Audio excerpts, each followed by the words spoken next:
Sanborn Coffee bring you Edgar Bergen, Charlie McCarthy, and Mortimer Snerd, and Charlie's special guest, Orson Welles. Wake up, America, and stump the experts.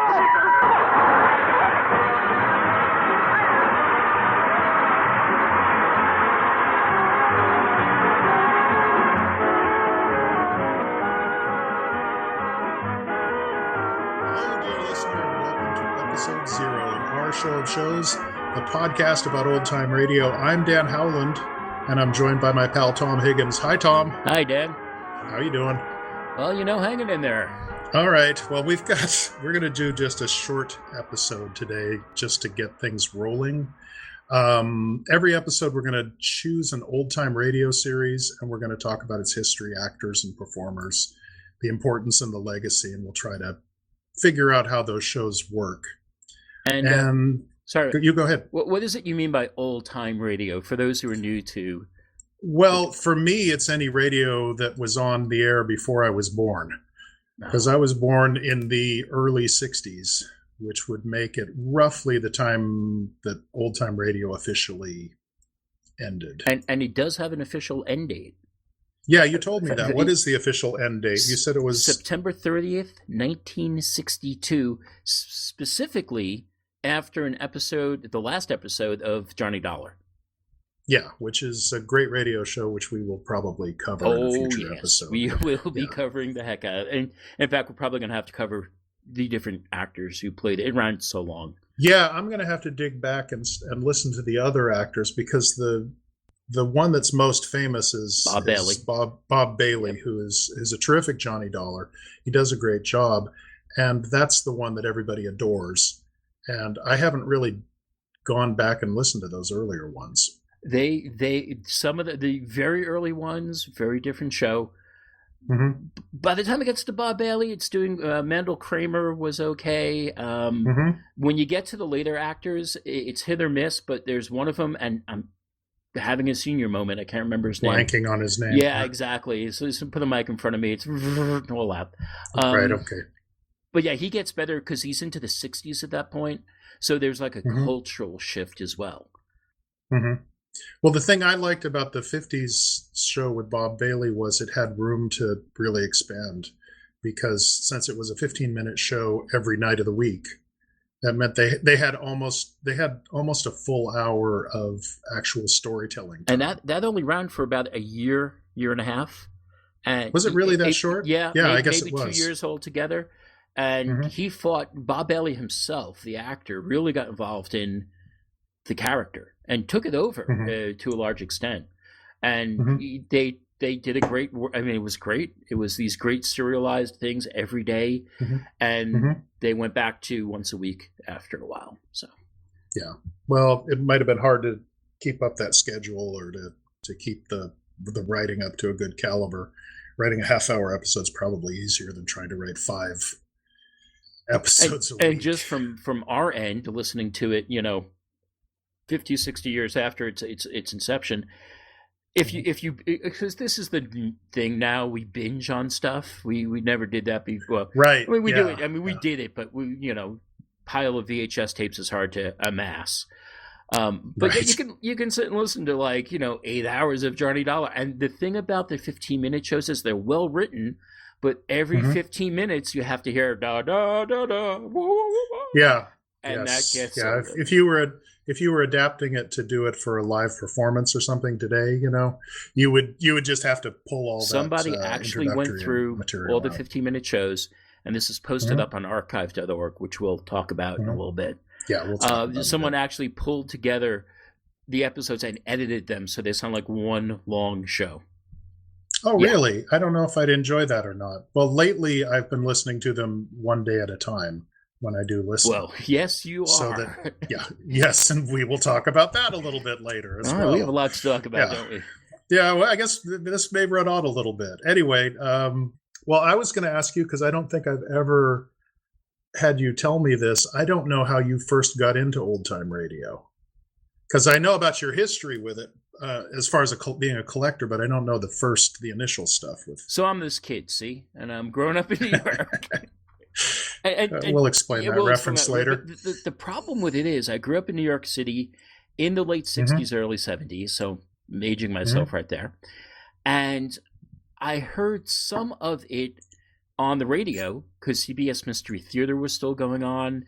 Sure, and there were certain stations which would play stuff at night. My dad came home. I was 5 or 6. We got a record. I think it was some Ovaltine or a cereal. Maybe that's where I got my cereal addiction from. But he got an actual LP, and it was Captain Midnight, and it was 2 sides. It was 2 stories. I do remember those LPs from that era. And so he would tell me. He and my granddad on my dad's side would tell me these stories about the people who live in the house with the closet, and the big fat guy who would laugh a lot. And my dad had these stories about this weird British show where people made funny voices. I never got to hear them, but when Captain Midnight, I played those 2 sides to death. Yeah, we had my brother and I found a cassette of Edgar Bergen and Charlie McCarthy because they used to release a lot of that stuff on cassette back in those days.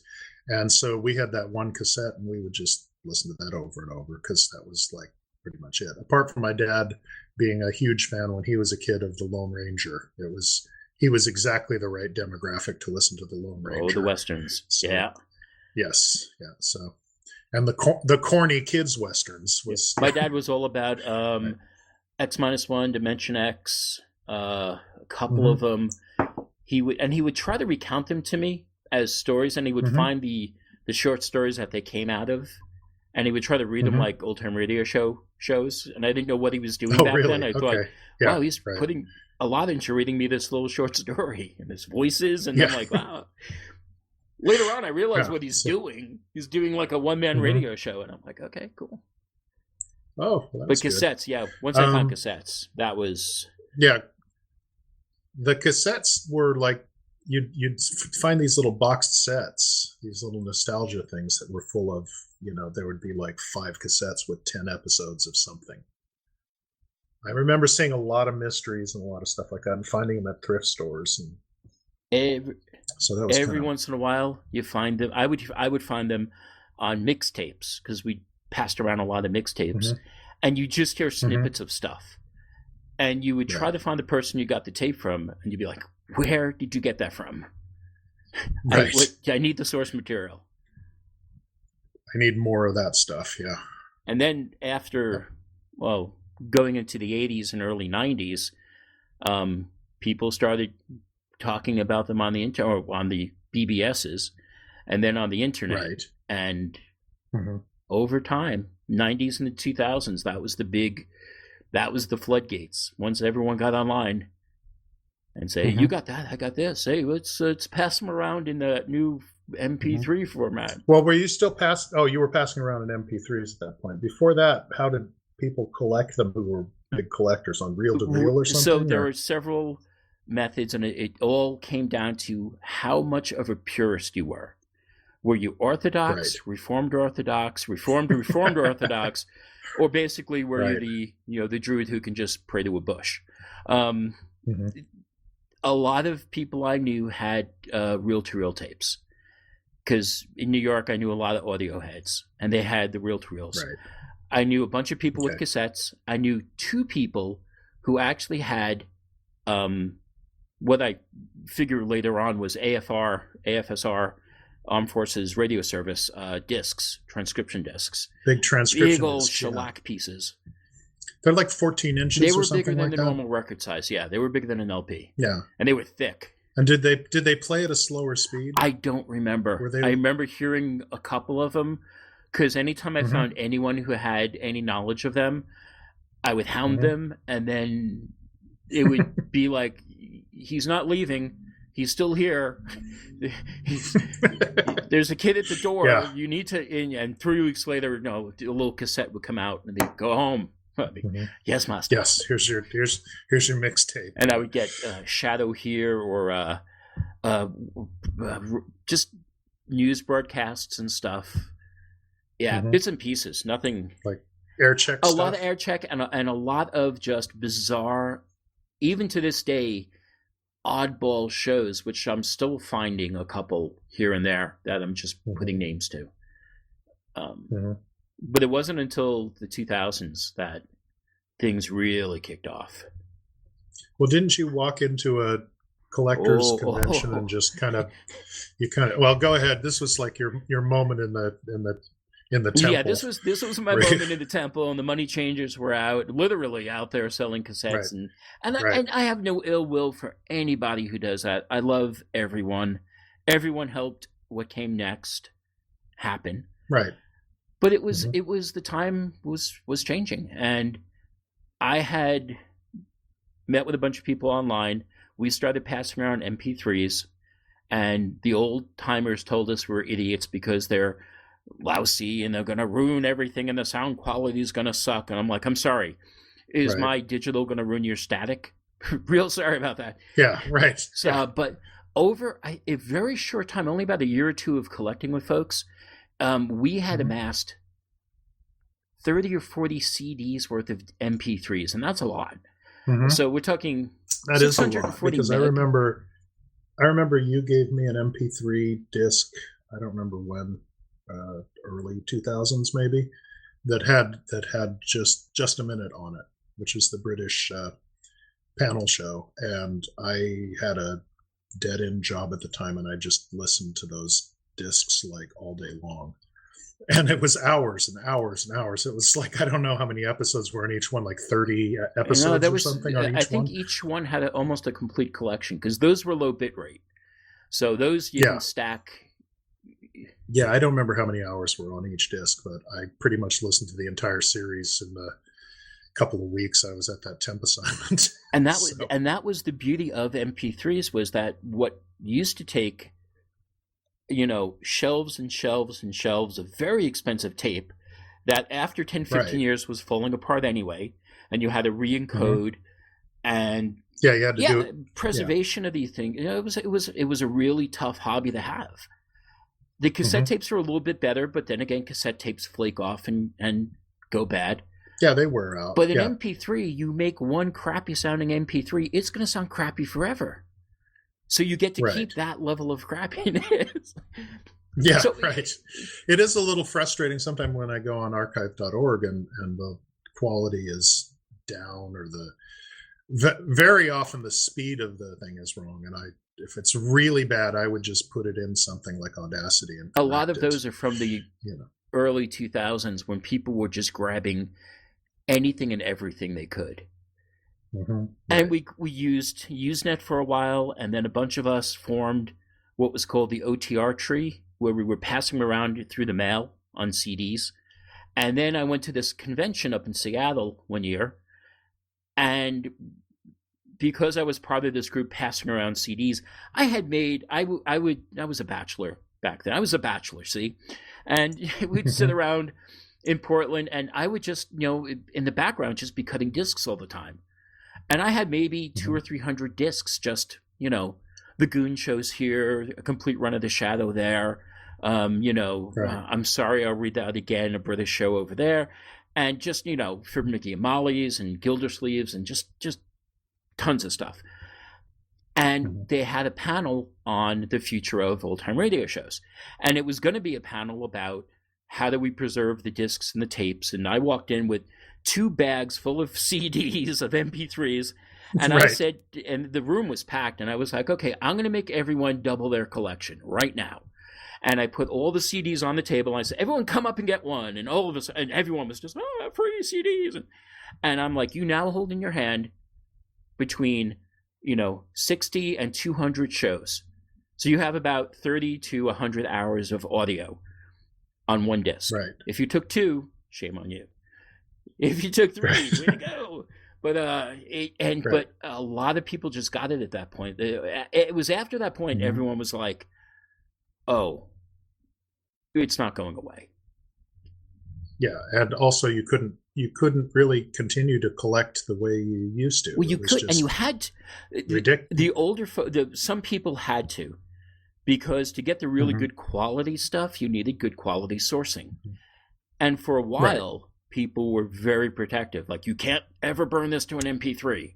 You can't encode this. I'll give you a copy of this, but never encode it. And that took a couple years. At that point, that won't another last, group came up after me called Otter, the old time radio show research group. They're huge on archive.org, OTTR. And right. Yes. they Okay. I've seen did that. the thing that I wasn't ready to do, and they just went and did it, and it's amazing. They actually went through every show, found the checklist of the shows, broadcast dates, got original transcriptions, and found people with source material, and would start putting together complete runs of a show with the best sounding MP3s possible. Yes, which is really the wonderful thing about archive.org is it's all, as much as you're going to find anywhere is there. And I think it was 2005 or 2006 when archive.org started. Archive.org basically said, okay, you guys can start putting your stuff up here for free. Because that's archive.org's thing. They're collecting every public domain or Creative Commons digital files. They're going to give it a home. All you got to do is bring it. Right. And they'll host it for life. Because the guy who runs it's a millionaire. He is. He's Bruce Cal made his millions on the early days of the internet.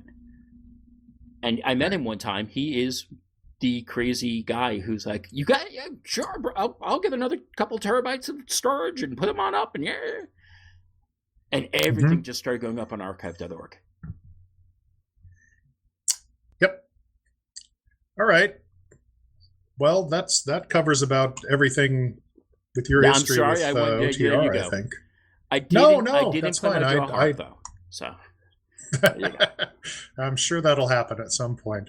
So we are planning on doing our first episode. We're going to record it in about a week, and we're going to focus on Fibber, McGee, and Molly. Oh, Heavenly Days. Which is a really, really great, really long-lasting show. One of the longest-running sitcoms of all time. I don't know if it held the record for longest-running sitcom, but it certainly came close with like 26 years or something like that. I would have to jump on Wikipedia. Oh, no, I'm not doing I know that the one that surpassed it was The Simpsons, which has been on for like 28 or something years. So Fibber, McGee, and Molly ran for a good long time, and we've got plenty to talk about. And with it's that. spin-off. And it's more than one spin-off, but the main spin-off was, of course, The Great Gildersleeve, who was Fibber's next-door neighbor. And then the other one was The Beulah Show, which we had talked about and you didn't realize even existed the other day. I did not realize Beulah was not who I thought she was. Right, yes. Well, we'll talk about that when we get to the episode. And then other episodes we want to do, we're going to do, well, we said Johnny Dollar. That's a no-brainer. We have to do Johnny Dollar. Gunsmoke is another one that we want to do. We know we want to do, and it's a huge subject, but we want to do Orson Welles' radio years. That may expand out to a two-part episode because he was on the radio for a long time, both doing creative stuff and just doing work. Yeah, I was going to say there's definitely two. So, there's definitely a dividing line between the stuff he did and the stuff he did to do the stuff he wanted to do, like his films. Yes, but sometimes even the stuff he's doing just for pay isn't bad, like the Third Man series. That one's good. In fact, it's better than the movie. Well, it's got a totally different tone than the movie because you've got, I guess you would say, an unreliable narrator who paints himself as a good guy. And then other shows we want to do is we want to cover Gene Shepard, who was the great storyteller of New York radio in the 50s and 60s. And the Goon Show, and then whatever else we can think of. And it might be. And this is where you, the listener, comes in. Because if you guys have stuff that you want to hear us ramble on about, we will, at the end of the show, give you some contact info. And please feel free to contact us. If we don't have it, we'll ask you for it. Yes. Right. But most of the stuff that we're going to mention is freely available on archive.org. That's the beauty of all this stuff, is that so much of it is available there. That you can either binge listen, or you can listen. Or you can have. There are such things as daily podcasts, which will spool it out for you one a day or two a day, and yeah. Do you want to talk about those now, Tom? You might as well.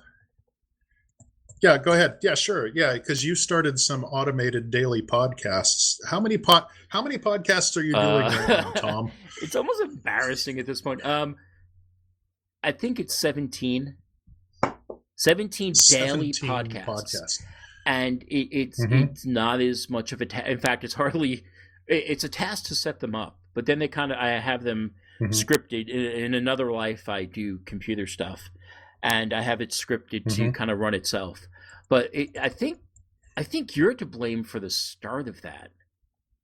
I think you are. Am I really? I think at one point. What did I ask for? I think originally it was Fibber, and it took a long time for me to do the Fibber podcast. But you said something like, "I really like to listen to I would like to get because Dan, you'll come to know Dan, but Dan wants. It's like I really would like this to happen." And then I hand it off to Tom, who can technically make it happen. And I'm like, hang on a second. Let me I'll just hang on. And Tom goes typey, and it everyone has works. gifts. That is mine. And so basically, I took that idea and basically made it so that every day it will go through lists of radio shows and look for ones from that day in history. So on April 20th, go look for all the Fibber McGee that played on April 20th, package them up, and put them out as a podcast for that day. And I have, I mean, it started with This Day in Funny and This Day in History. And then it quickly expanded to other. Gene Shepard, I think, was the absolute first, because I love, you're a big Gene Shepard fan. I'm a big Gene Shepard fan. And it was those three that started it. And then over the years, it just was like, well, why don't you add this? And you had the scripts to do it, so you could set it up for all kinds of different topics. And now you've got the Fib-A-Day podcast, which is one of my favorites. And let's see, you've got the Westerns. The Westerns is like Gunsmoke and 6-shooter. I don't know if Frontier Town is in there. Yeah. The Have Gun Will Travel's in there. That's in there, and a couple others. And then the obvious ones like the Lone Ranger. Yeah, and Gunsmoke. Sergeant Preston. Yeah. Oh yeah, Call of the Yukon. Right. I love Sergeant Preston, man. That's. I do too, because there are actually some episodes of that where his dog solves the crime and Preston doesn't really know what happened. And this is the crossover for, I think, both you and I. We would both love it if Columbo's dog solved a crime.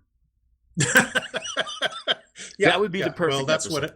That's certainly what happened in Call of the Yukon. I remember one episode where the Wonder Dog King actually solved the crime, and Preston honestly didn't know what was going on up until he could arrest. Oh, he's a terrific dog. That's a show that was written for kids who don't have dogs and want them. Was what that show was. So what were the other podcasts before we the Hot Bothered podcast, which is what? Oh, that's the one I'm. I was proud of. This was one. handmade. It is just the old time radio shows that did movies or reenactments of movies. So it's like Lux Radio Theater, Screen Guild Theater, Academy Award Theater.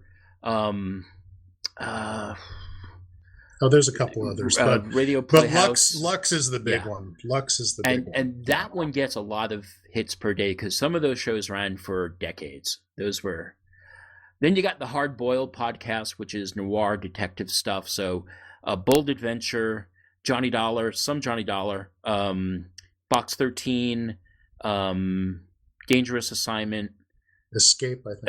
Escape. I love Escape. Yeah. Oh, God. Yeah, so that's that one. And so those are all daily podcasts, and we'll link to those in show notes. And there's 17 of them. So if there is a topic you want to see covered, or a specific show that has enough shows, because you just made a new one just recently, and that was quiz shows. Oh, I made several recently because I felt I made God, what was it? Mystery a Day. Yours truly, Johnny Dollar. I actually broke that off from a Hard Boiled and made Johnny Dollar its own podcast. Okay. So there's a Yours truly, Johnny Dollar, which, because the Hard Boiled podcast just has the 15-minute episodes. The Yours truly, Johnny Dollar podcast has all the episodes from beginning to end. Well, maybe I'll have to subscribe to that one so I can actually subscribe learn today. a little bit. Subscribe. It's free. And yes, and then I did one for musical shows. So G.I. Jive, Special Performance, or Command Performance, a lot of Armed Forces radio broadcasts with that are music based. So a lot of swing, and then Alan Freed's rock and roll show from the 50s. Okay, so where would a listener go if they wanted to subscribe to some of these podcasts? A listener could possibly go to tomwsmf.com. That's TOMWSMF.com. And if you go there, there's a link to podcasts. You'll see it right there. And the podcasts are all listed on the front page as well. So you'll see it. If you don't see it, just get a hold of me and I'll make you see it. Okay. I'll make the addition. Have you got your email address for this podcast now? Is that available? So yeah, now? You can get me at tom@ourshowofshows.com. And I'm Dan at ourshowofshows.com. Thank you for setting that up, Tom. No problem. Yeah, I did that today. Yeah. that was one of those tests. How fast can I set this up? We're recording today. So so we set up a web page, a fully hosted site, a Twitter account. So now you're just showing off. Well, no, if you're doing the tweets, if like the kids, you like the tweeting and you tweet and you make a twit or another thing that sounds rude, you could go, if you're on the Twitters, you can go to Our Show of Shows. At Our Show of Shows. That's right. At Our Show of Shows. Yes, you need an at there. Okay. Where it's at, buddy. That's where it's at. That's where it's at. Are we winding up now? For a pitch. Like it. What are we winding up for? I don't know. I think we've covered everything we wanted to cover at episode 0 anyway. Yeah. Okay. It's mostly, that's us. Okay. Well, thank you for listening. We'll be back before you know it to boldly open the hall closet door of Fibber, McGee, and Molly. And until then, I'm Dan Howland, and I need an actual tagline. Come back again. I wonder if I keep on praying, will our dreams be the same? And I wonder if you ever think of me too. I'm waiting, my Charmaine, for you.